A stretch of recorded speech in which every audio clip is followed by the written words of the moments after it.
Well, hello from our studios in Los Angeles and Tampa. This is Green Tagged Theme Park in 30. I'm Philip from Gantom Mighty and Controls, and I'm joined by my co-host Scott Swenson of Scott Swenson Creative Development. On Green Tagged, we look at the top news each week and explain why it matters to industry professionals. And this week, we're going to get just a little tiny bit of Six Flags news because we've got to keep that in there. That's what the fans want, clearly. And then we have a little bit of other news on some changes that Disney is making to its story. Yay, let's talk about Six Flags some more here on Green Six Flags Tagged. That's what it's Theme called, Park right? in Six Flags. Actually, Green Tag Six Flags in 30 is probably what the new name of the show should be. So the only news this week, there wasn't really any big news this week from Six Flags, but before we get to the little news segment, I did want to address a comment that was put in last week's show by Jason Nevilis, and basically he called out a comment. He said, IAM doesn't own any parks; they operate parks that ERP owns. What other parks does ERP own? It's on their website. They took it off their website, but I was able to scrape some old data from it, so I wonder if there's a reason that they took it down. But Jason is correct in this. So I think last week I didn't make it clear. Like I didn't make it clear enough.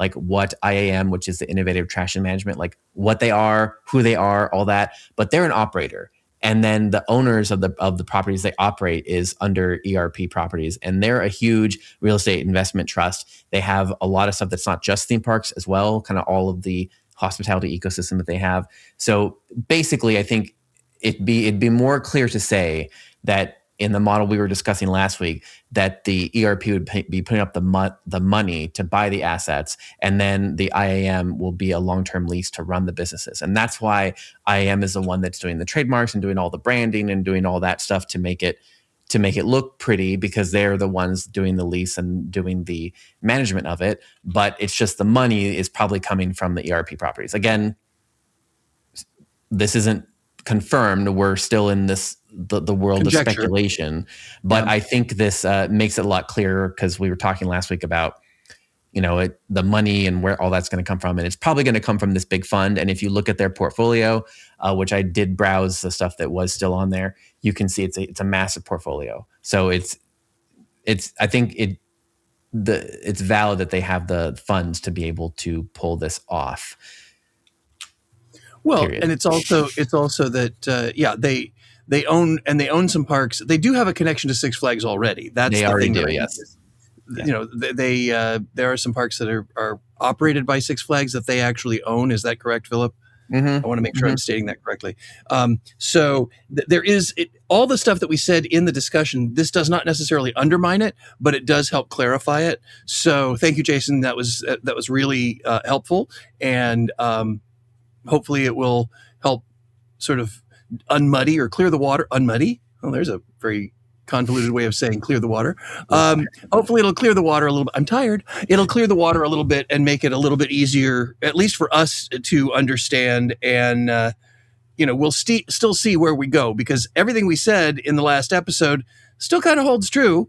But this just adds another lens of clarity. So thank you very much, Jason. We really do appreciate it. As with all of our listeners, whenever you comment, whenever you call us out, whenever you support us, this is the purpose of this is engagement. So we really enjoy the fact that we hear from you and you share your thoughts and your deeper exploration of some of the topics that we talk about, just to keep us all honest. So that's awesome.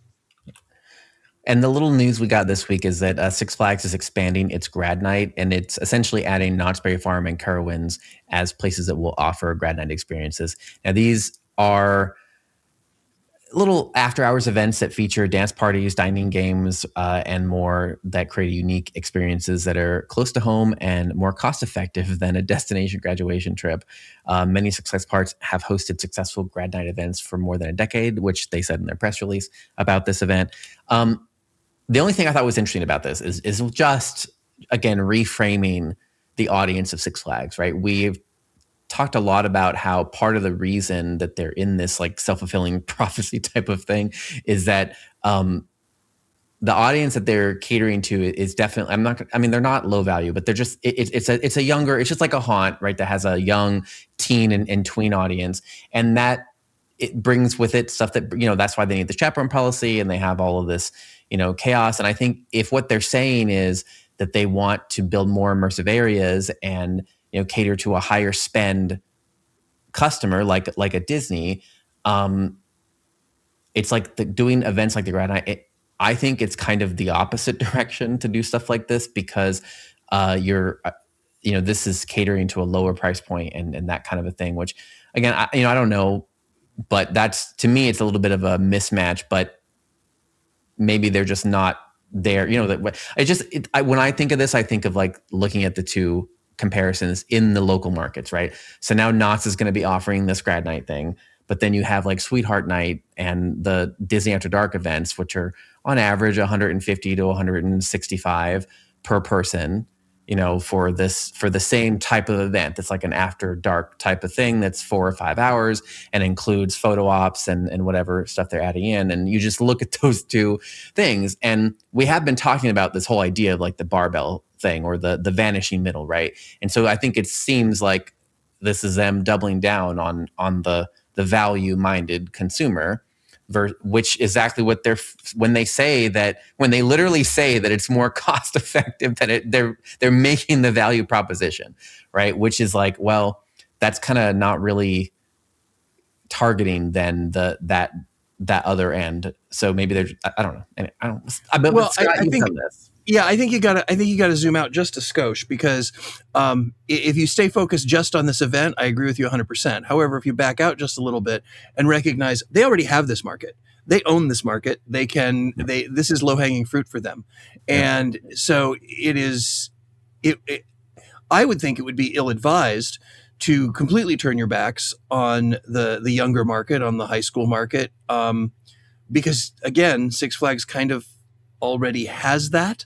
And if you're getting, it's kind of a way to say, we're not turning our backs on our quote unquote beloved fans. We're not turning our back on our core market for completely. In fact, we're offering this. And the other thing too is when you do Grad Nites are actually easier to control, because part of the reason people want to shift away from high school audiences is not only that their spend is less, but quite often, if they are left to their own devices, they also are significantly more destructive to the park. And I'm not saying that high school kids are bad. I'm just saying that generally speaking, when you put in a group of high school students together, especially if you have rival high schools, you have the potential of some shenanigans going on. But in a Grad Nite, it is a controlled or more controlled environment. It usually has a chaperone policy that is even more strict than their daytime. And in fact, for Grad Nites, it used to be, now I can't speak for Six Flags, but it used to be in many parks that you had to have one chaperone for X number of students. So, and those chaperones, at least at Busch Gardens, the chaperones actually had to register their contact information with the park. So if anything happened from their school, those chaperones would be contacted and it would be dealt with immediately. So it is a more controlled environment than just doing things that high school kids like. And one of the things that I know Busch Gardens explored a while back was not only high school graduation night, but junior high graduation night.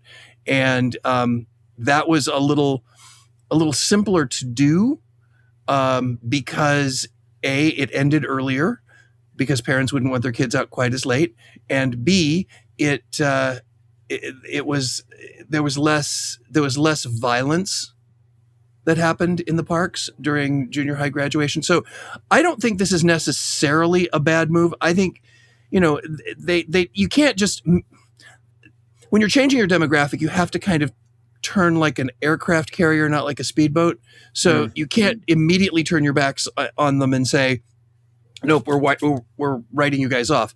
What they're doing, to me, it sounds like, is they're offering this to an audience they know they have the ear of, they know they have control of, they know they will want to go to Six Flags parks to celebrate their graduation.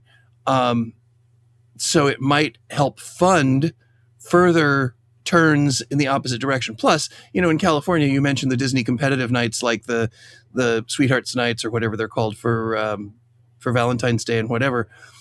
I don't think Six Flags is ready to do that, nor do I think they have an audience that's interested in it yet. I think they have to shift that. So, and I don't think they want to go directly up against a Disney property. So incorporating Grad Nite into Knott's Berry Farm makes sense to me, actually. I'm surprised they haven't been doing it all along. And, Grad Nite, I will say Grad Nite is kind of like printing money as long as you take into consideration your extra security needs, and that you are able to offer a safe environment and a controlled environment where, and especially if your core demographic is primarily high school students. So it doesn't, I understand what you're saying, Philip, and I don't disagree with you that it, on the surface, if you look just at this event, it seems like it's going against what they said they were going to do. However, it's not, I think they're recognizing we can't do this like a light switch. We can't just all of a sudden say, nope, we're not going to pay any attention to the people who are already paying to come to our parks. They have to continue to offer things that these guests will not be interested in, but they still have to have things that they will be interested in as well until such time as they can make it a full transition. I think what they're really trying to do is right size their demographic. I think they're trying to find that balance between the younger roller coaster fans. I mean, the younger high school students, early college kids, and the adult side that can actually generate more revenue, but there's a lot more high school kids who are going to theme parks. So they got to find that balance. And I think this is a step to do that in a controlled way.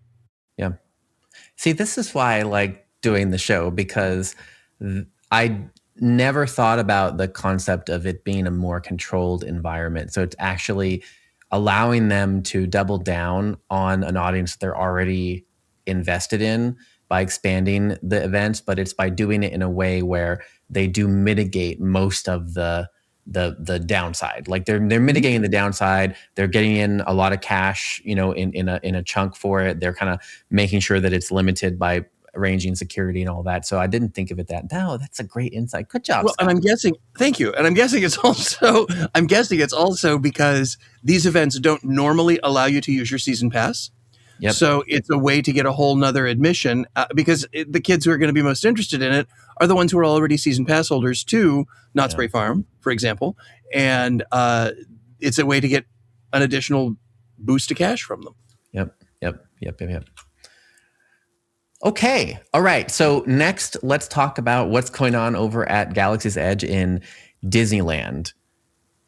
Apparently, and so first I'm going to say that I'm taking this story and some excerpts from Robert Niles at Theme Park Insider, who I think broke the story for the most part, but he also did some excellent framing of this. I mean, it's an excellent read. I'll put it in the show notes.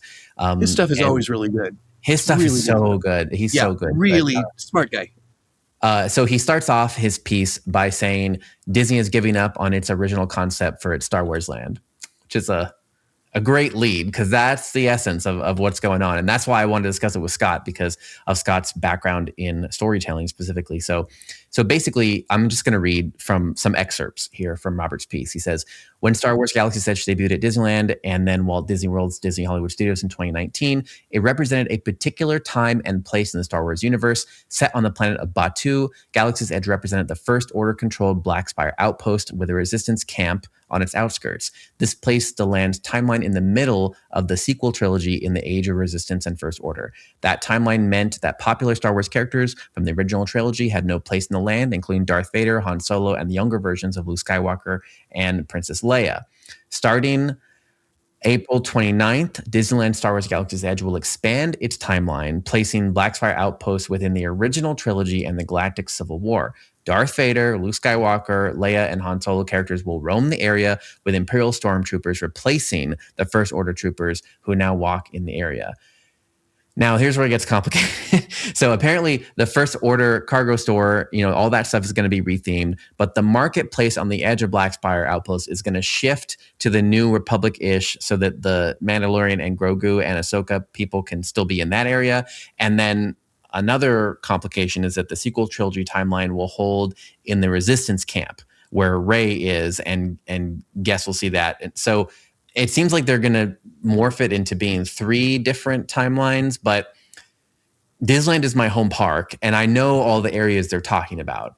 And I'm just in my mind, I'm like, yeah, but it's not like a clear delineation, like it's pretty seamless. Like when you're walking into the marketplace, there's not like a clear divisible line because it was meant to be one coherent land, right? So I think it's going to be one of those things where you're walking like 5 feet and you've traveled 30 years, or whatever it is. 300 years. Yeah, sure. Any timeline. So Scott's the expert. I want to get Scott's take on this. My only counterpoint is just that, these characters are really popular. I was even thinking that when I'm at conventions and Darth Vader is still walking around and the classic stormtroopers are still walking around. And I'm like, same thing with the Galactic Star Cruiser, right? Like I think, or Star, whatever it was called, the hotel, the failed thing. So I think I'd said this before, but my take on it is that Disney made this thing like too immersive by making it too much of the guest responsibility to entertain themselves, which is really not what people want at a theme park. And then also they made it hard. Like you can't just show up and cosplay like you can to a convention with your Darth Vader outfit or whatever. So you can't actually like do the story that they want you to do. And then they didn't do any of the things they said they were going to do in the first place. There's not like shows. There's not any, it's like, here you're in Batuu, make up your own story. And so I kind of feel like, I sort of feel like this is going to end up being more popular just because these characters are popular and people like to see them. And I think that's just, but I don't know. But Scott, you're the storytelling expert. You tell me what, yeah. So let me start by saying, as an artist, I find it very disappointing that they're doing this. Yeah. As a theme park professional, I am not the least bit surprised. And the first handwriting on the wall was the Shadows of Memory, a Skywalker saga, which was the quote unquote end of night spectacle that would take place at Galaxy's Edge, which was filled with all the characters that we knew. I think this is another example. A similar example to this is what happened with was it Avatar? I think it was Avatar at Disney, because the ride was actually designed to be about a movie that hadn't come out yet, and then got delayed another 3 or 4 years. And so they were attempting to create something that was going to give the new generation, quote unquote, the new generation of Star Wars characters a place to live. Or a place to visit. And they chose to do a neutral enough location. I think this was the mentality behind it. I don't know. I wasn't involved with the creation of this project in any way, shape, or form. But they tried to pick a place, or it sounds like they tried to pick a place that was neutral enough that anyone within a certain bandwidth of time frame could actually appear. But it did, in either intentionally or unintentionally, make it very, very difficult from a storytelling or a thematic standpoint to have the classic characters. Bottom line, from what I'm seeing, is the new characters didn't hit the way the classic characters have hit. Yeah. Even they thought that, or I'm assuming that their intention was to give the younger fans a place to see their characters, not the characters that their dads or their grandparents went to see when they were kids. So it's interesting to me that, I'm all about trying to stick with a story, and I'm all about trying to follow a story. But if the story is not compelling enough, it doesn't have long-lasting legs. It's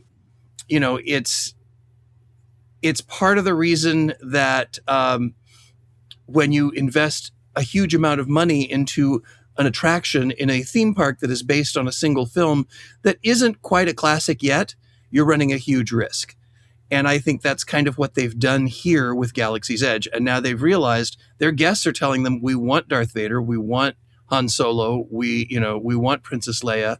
But at the same time, the second tier, I think, from my own personal opinion, the second tier of popular characters are Mandalorian and Little Yoda, and so Grogu, Grogu.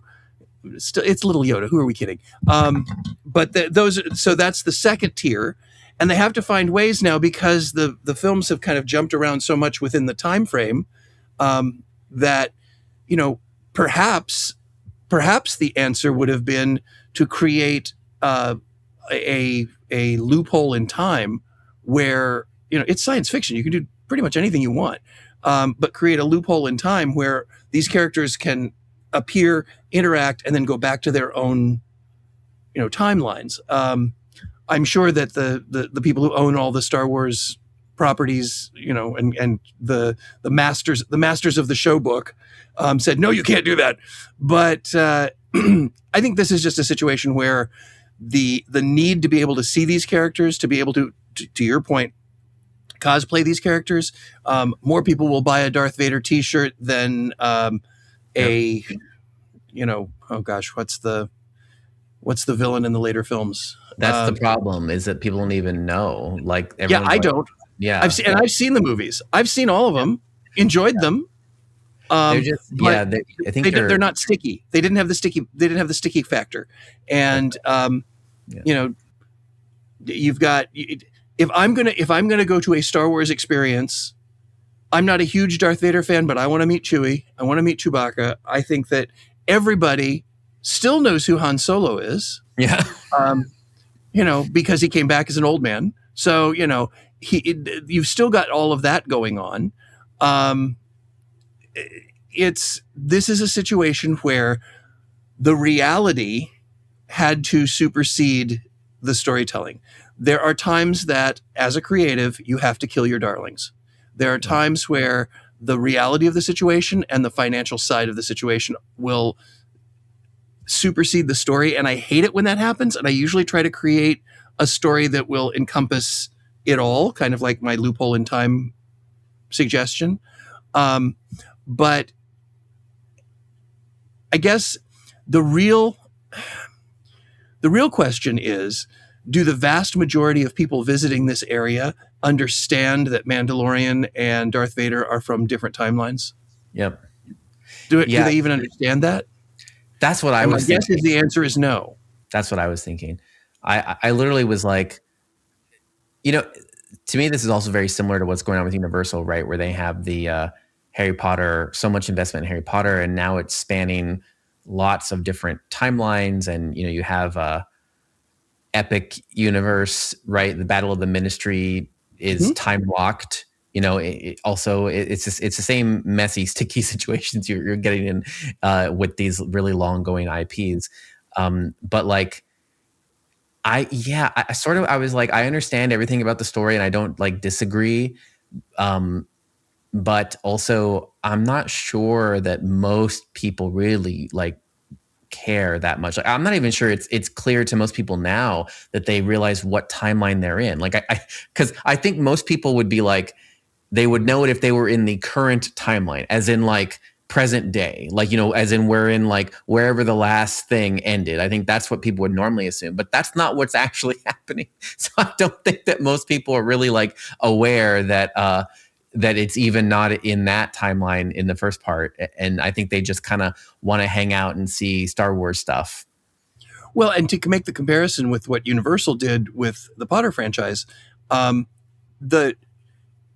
I think they handled it very well, because if you're going to either Islands or Studios, those two, because they are connected by the Hogwarts Express, those two are in the same timeline. They're in the same realm, the same world, and that world continues to have, it continues to be fresh, continues to bring in new audience members. I mean, they're in the process right now of releasing all of the books again, the audiobooks, but they're releasing them with full casts. Yep. So they're actually casting people. And I will say Hugh Laurie as Dumbledore is really pretty cool. Yep. But the idea of it is they don't have to, they know that is cash money. They know that is not going to, people are still going to wonder about Gringotts, because Gringotts is mentioned in pretty much every freaking book. They're still going to want to go to Hogsmeade. They're still going to want to go to the school that did the whole 9 yards. That's locked in.